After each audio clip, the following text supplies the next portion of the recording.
السلام عليكم ورحمة الله تعالى وبركاته. مرحبا بكم كامل في قناتكم أخبار رادار إنفو. نتمنى تكونوا كامل بخير وعلى خير، ورب يحفظكم وين ما كنتوا.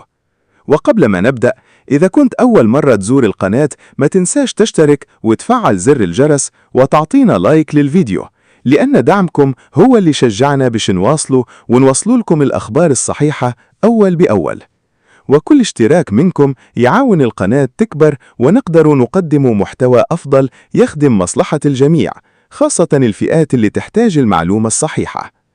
موضوع اليوم مهم بزاف ويهم آلاف العائلات الجزائرية وخاصة الفئات الهشة، وهو ملف المنحة الجزافية للتضامن ومنحة ذوي الاحتياجات الخاصة. هذا الملف يبقى من أكثر الملفات التي تشغل بال المواطنين، خاصة في ظل غلاء المعيشة وارتفاع أسعار المواد الأساسية، وين بزاف من الناس ولت تتساءل: هل راح تكون زيادات جديدة؟ وهل الحكومة راح تراجع قيمة هذه المنح؟ الجديد اليوم هو سؤال كتابي رسمي تقدم به النائب في المجلس الشعبي الوطني السيد أحمد بليجلالي، ووجهه إلى السيد الوزير الأول، وطالب فيه بمراجعة قيمة المنحة الجزافية للتضامن ومنحة ذوي الاحتياجات الخاصة. السؤال هذا جاء بعد متابعة مخرجات مجلس الوزراء المنعقد يوم 16 من نوفمبر 2025، وين أمر السيد رئيس الجمهورية بتحضير مشاريع تخص رفع الحد الأدنى للأجور، وكذلك مراجعة منحة البطالة. النائب قال: إذا كانت الدولة راح تراجع أجور بعض الفئات، فمن باب العدالة الاجتماعية لازم كذلك تتم مراجعة المنحة الجزافية للتضامن ومنحة ذوي الاحتياجات الخاصة، لأن المبالغ الحالية ما عادش تكفي لتغطية الاحتياجات الأساسية، خاصة مع الغلاء اللي كامل نعيشوه. كما أشار إلى أن هذه الفئات تتحمل مصاريف إضافية، سواء في العلاج أو الأدوية أو التنقل أو متطلبات الحياة اليومية، وبالتالي تحتاج دعما أكبر يحافظ على كرامتها وقدرتها الشرائية. وطلب النائب من الوزير الأول توضيح موعد الزيادات المحتملة، وهل كاين نية لرفع قيمة هذه المنح خلال الفترة القادمة. ومن هنا نشكر السيد أحمد بليجلالي على اهتمامه بهذه الفئة، لأنه في كل مرة يطرح انشغالات المواطنين ويحاول يوصل صوتهم إلى الجهات المعنية. بعد ذلك جاء الرد الرسمي من وزيرة التضامن الوطني والأسرة وقضايا المرأة السيدة سورية مولوجي نيابة عن الوزير الأول. الوزيرة أكدت أن قطاع التضامن الوطني يواصل التكفل بالفئات الهشة من خلال مجموعة من البرامج والأجهزة الاجتماعية، والهدف منها هو تحسين المستوى المعيشي ودعم القدرة الشرائية للمواطنين. كما أوضحت الوزيرة أن المنحة الجزافية للتضامن تخضع لأحكام المرسوم التنفيذي رقم 24325 المؤرخ في أول أكتوبر 2024. وبخصوص قيمة المنحة، ذكرت الوزيرة أن الدولة قامت بمراجعتها سابقا تنفيذا لتعليمات رئيس الجمهورية خلال مجلس الوزراء المنعقد في 16 من أبريل 2023. وبعد تلك المراجعة أصبحت قيمة المنحة بالنسبة لبعض الفئات 12,000 دينار جزائري، بعدما كانت أقل من ذلك، واستفاد من هذه الزيادة قرابة 1,000,000 مواطن. كما أوضحت الوزيرة أن الأشخاص ذوي الاحتياجات الخاصة الحاصلين على بطاقة بنسبة 100% والبالغين 18 سنة فما فوق يستفيدون من هذه المنحة مع التغطية الاجتماعية.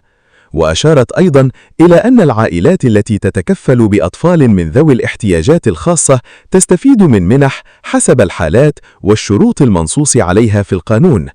لكن ورغم كل هذه التوضيحات، فإن الرد الرسمي لم يتضمن أي إعلان عن زيادة جديدة في الوقت الحالي، ولم يحدد أي تاريخ لمراجعة قيمة المنحة مستقبلا. وهذا هو الأمر الذي خلى كثيرا من المواطنين يواصلون طرح نفس السؤال: هل ستكون هناك زيادات لاحقا أم لا؟ من جهته أكد النائب أحمد بليجلالي أن تحسين أوضاع هذه الفئات لازم يكون بصفة دورية، وما يكونش مرتبط فقط بزيادات ظرفية.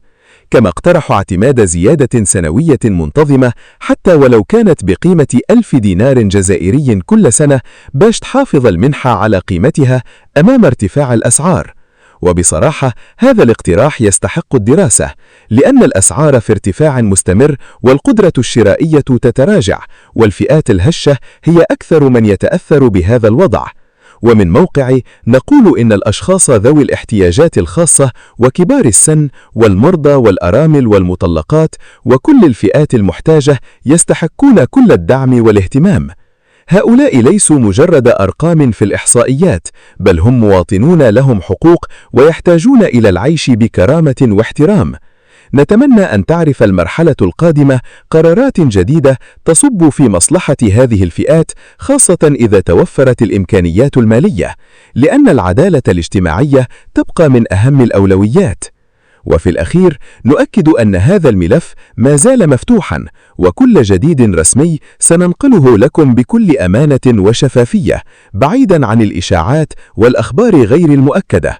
ولهذا السبب إذا حابين توصلكم الأخبار الصحيحة أول بأول، اشتركوا في قناة أخبار رادار إنفو وفعلوا زر الجرس، لأننا نسعى دائماً لنقل الأخبار الرسمية وتحليلها بطريقة بسيطة وواضحة. ولا تبخلوا علينا بالإعجاب بالفيديو، لأن اللايك يساعد في وصول المحتوى إلى عدد أكبر من الناس، وربما يكون سبباً في وصول المعلومة إلى شخص يحتاجها. واكتبوا لنا في التعليقات، هل تتوقعون أن تكون هناك زيادة جديدة في المنحة الجزافية للتضامن ومنحة ذوي الاحتياجات الخاصة خلال الفترة القادمة؟ وما هو المبلغ الذي ترون أنه مناسب في ظل الظروف الحالية؟ شكرا لكل واحد يشاهدنا ويدعمنا، وشكرا لكل المشتركين الأوفياء اللي واقفين مع القناة منذ البداية. ربي يحفظكم ويحفظ عائلاتكم، ونتمنى لكم الصحة والعافية، ونلتقي في فيديو جديد بإذن الله. السلام عليكم ورحمة الله تعالى وبركاته.